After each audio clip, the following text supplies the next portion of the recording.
is they use gamification to get people to come back to the shop several times over the course of a month. And we'll talk about that a little bit later on. YouTube, gamification. How did it get all those creators creating all those videos for zero money for all that time? Well, it used awards. It gave you rankings. It put views out over there. Facebook, I'm sure many of you use Facebook. And do you know why you use Facebook? Because of that little thing there, that little game. How many likes can I get?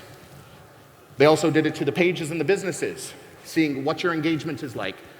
Is Mercedes-Benz better than Audi, better than BMW? They did it to each and every person who's viewing a story. Do you know what? You viewed this story so many times, you are a visual storyteller. They also do it to your pages as well. They make you compete against yourself month on month, get you to use the system again and again. Instagram does the same thing with their likes and their leaderboards. TikTok is a master of gamification, and this is how they become big so quickly. They've created those push-up challenges. They've created these leaderboards in music, top 40 sounds. They're putting creators out there so that they can move up the algorithm. They have created a game for them. But the question is, why bother adding gamification? Does it do anything? Is it just like a waste of time? And some people will say, yeah, gamification is a waste of time. Well, actually, it isn't. Because what gamification has been extremely effective in doing is extending people's engagement, in collecting data, in increasing revenues, and providing deeper insights into the actual users. In fact, we go back to Monopoly. It actually raised the sales of McDonald's by 5.6% in the same period, and in the EU by 5.8%. Now, when you're talking about McDonald's, you're talking about $1 billion industry. 5% is a lot of money. Hotel Football, now this is a client of mine who I've done some gamification stuff for. We help them increase their conversion rates on their website from 7% to 55% when it comes down to data collection. These are massive because people are ready to do things if they think they're gonna win something or they can better themselves. Here are just some stats of some other gamification projects we've worked on and seen. Like employees at Google had to do some compliance work. And this was for their traveling system. And by gamifying the travel expense system, they actually had a 100% compliance rate. AstraZeneca, we all know those guys, they had a gamified medicine training. They had 97% participation rate by gamifying it. Anyway, these are a lot of stats, but I'll skip through these. But why is it important for brands and businesses? Well, as we said, it increases engagement.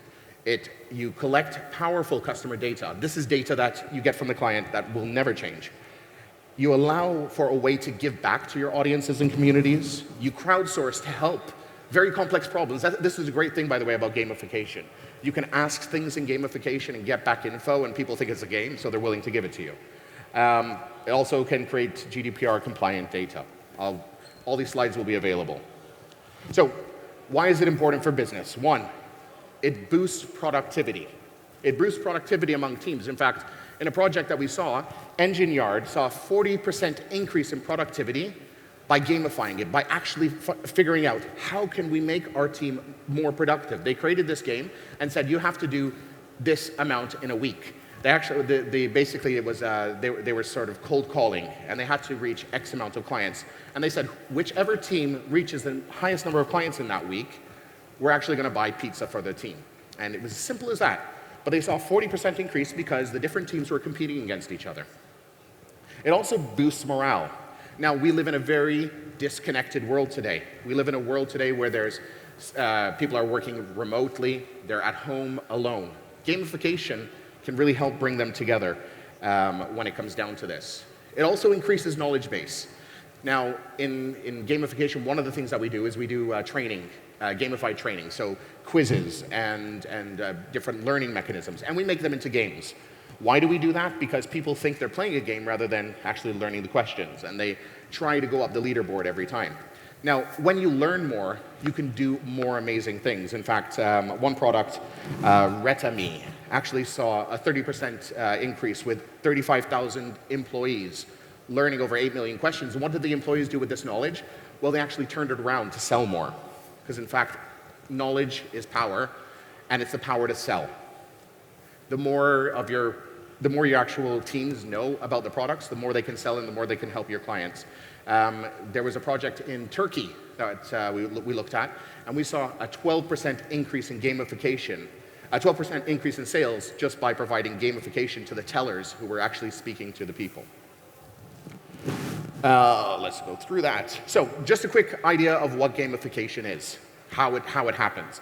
Well, we have these different states. So the audience, this is what I call the audience journey of gamification. You have your first level, which is discovery.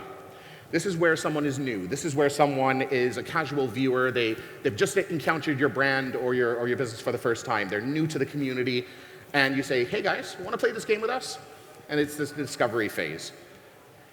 As soon as they say, okay, I'll play the game, we take them to our next phase, which is onboarding. And we give them very easy tasks to do. You see this in a lot of, sorry, let me go back there. You see this in a lot of crypto exchanges. They actually give you these tiny tasks like, upload 10 euros and you'll get 10 euros back. Or go and exchange 10 euros of Bitcoin for 10 euros. They give you these little tasks. They're doing this because they're training you, but they're training you using gamification. You give them a little bit of an explanation, you give them basic rewards.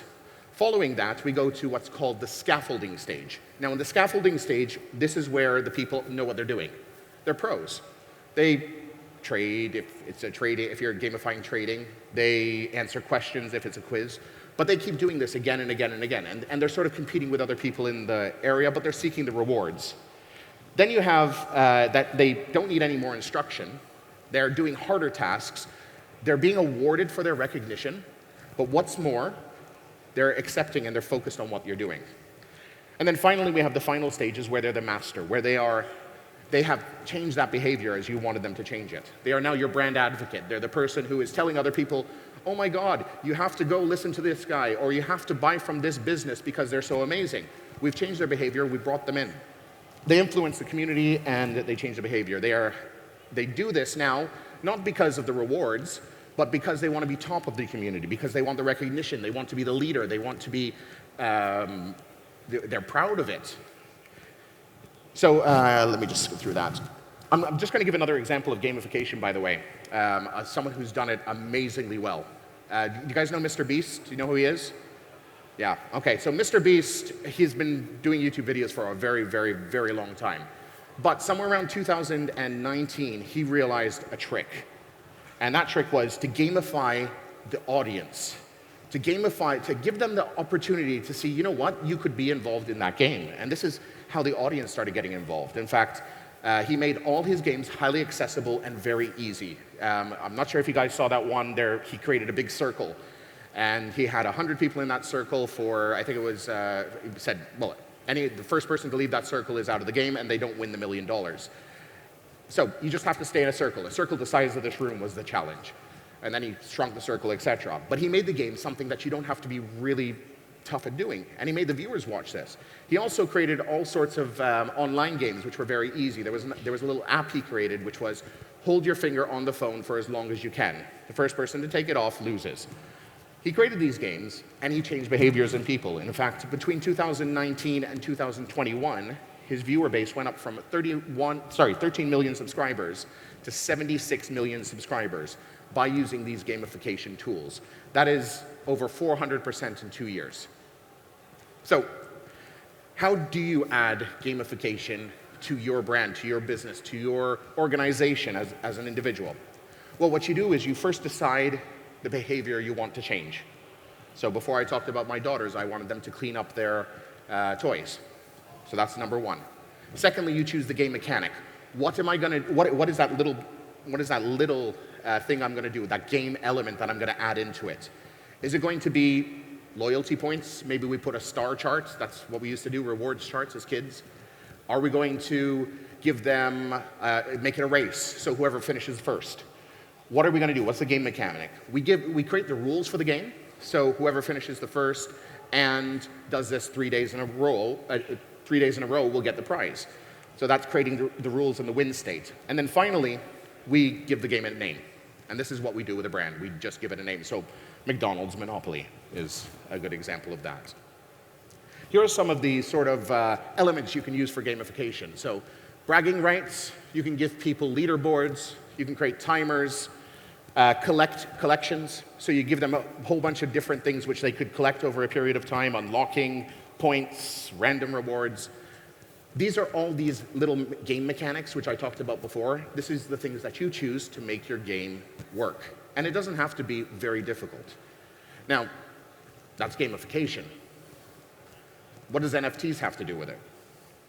Well, this is where things get sexy, because the thing is, gamification up until now, for the most part, for major businesses, was actually very expensive. You have to create very complex, closed systems. What's worse, as an end user in a gamification cycle, you get loyalty points, say, to your favorite airline, and you can't use them again because, or not even your favorite airline, you fly from here to Dubai and you fly Emirates like once every year. You're never going to build up enough loyalty. But those points that you collect go to waste. With NFTs, though, the world changes. All of a sudden, we actually own the loyalty points. So if I'm not going to use those Emirates loyalty points, I can go on and give them to someone else. So the whole idea of NFTs now opens up the world of whatever value we take from these gamification points and opens it up to everybody. So again, why use the NFTs? It's really easy for a business to start because they're trustless. We don't have to trust if the person logged into a system on a third-party system, we find it out. They're verifiable. It's really easy to see if someone owns an NFT. If you integrate MetaMask and that person has that NFT in their wallet, it's very easy to find out. It's also transferable. This is what I was referring to before. It's taking the value you get from your gamification and giving it to someone else. This makes people excited about it even more. And then finally, it's open. The openness of the whole NFT world allows you to take it from here and move it to another place, but allows you to build on top of it very easily. Now, here's some ways NFTs can be used for gamification. So you guys know the Bored Ape Yacht Club. Those guys, what they said, buy our NFTs, and you'll get access to some of the coolest events around. They've gamed it. Create reward systems based on it. Amazing giveaways and NFT upgrades. So like these added privileges, did you guys see what happened a couple of weeks ago with these guys? They launched ApeCoin and threw $150,000 into everybody's, I think it was 150,000 coins into everybody's wallet. All of a sudden, they gamified it. They said, okay, if we're going to do another collection, all those people out there now know if they buy our NFT, there's the likelihood they're going to get a coin following that. And they might get a land sale. And they might get this. So they're creating a game, these random rewards, which we referred to before. There's ways of adding discounts for NFT holders. Again, we talked about those exclusive access to events using these NFTs, being part of something that nobody else can be a part of, those bragging rights. Some guys who use this are Gala Games. They had last January in Las Vegas, they held for their NFT community, they held what's called the Galaverse, and they gamified it. They said, whoever is in our NFT community, we are going to give you the opportunity to buy tickets to our event, which you can come to, and only the people who hold it. There's a limited number. Come if you want to. And they did very well with that. We can also use it as loyalty and reward systems with NFTs. Holding that NFT with a smart contract, every time you go to Starbucks, instead of being on their internal system, it can be on your NFT. You could gain those points every single time, and you know what? You want to give those points to someone, why not?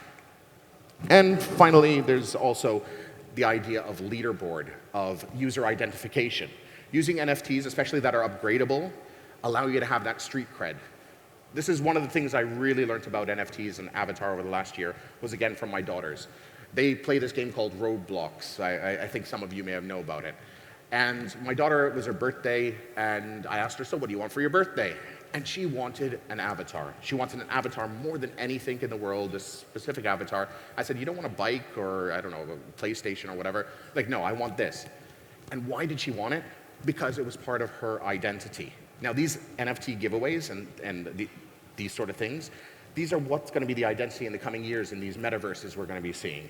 In all these places, it's going to be the things you wear inside the metaverse and the things you own inside the metaverse, which is going to be your bling. It's going to be your flex. Instead of buying a Lamborghini or a Rolex, you're going to be buying more of these because that's how you can show who you are to the people who you're spending most of your time with. So yeah, Instead of Lambos, we're going to be having cyberpunks. Instead of buying Supreme clothing, we're going to be looking for that really rare Fortnite avatar. Yeah, so this is just the last little bit of this. You can get your audience involved in game events, and it can be difficult and it can be easy. There are some tools out there that allow you to do this. Our platform, Quizando, allows brands to do this as well. We allow you to easily gamify your audience for lead generation, for community building, for a number of different things. We have both live events, which we do, and anytime events. It allows you to engage directly with your audience, make them feel part of something, make them feel part of a community. It allows them to have an interactive experience, and it also allows you to incentivize your audience to be part of it and be educated. So basically, what do we do to help businesses? We have these live NFT battles where creators can come onto our platform and do NFT drops, but where all their players are playing for those NFTs. We also have these auctions, which we do. There's free-to-play games, we have play-to-earn games, as well as pay-to-play games. And we also have an ambassador program for any creators out there. Just before I go, though, about this using NFTs in your life and gamification, I just want to highlight some things. Play is not the opposite of work. Instead, think of play as the root of gamification. And when executed well, the audience can engage in playful activities and still do business simultaneously. This was Dr. Stuart Brown, who is one of the experts in the gamification space. Maya Angelou also once said, "I've learned that people will forget what you said to them. People will forget what you did to them, but people will never forget how you made them feel." And this is something that's really important. Games make people feel good. So if you can integrate gamification into your brand or business or organization, you can actually win your audience and make them much stronger. And finally, you cannot buy engagement, but you have to build it. You can give them as much content you have in the world, but until it is a two-way street, until people are coming together and engaging with you, well, you don't have anything. And that was Tara Nicole Nelson. Ladies and gentlemen, my name is Wesley Ellul. I am the CCO of Quizando. Thank you very much. And if you do have any questions, I'll be here tomorrow. Thank you.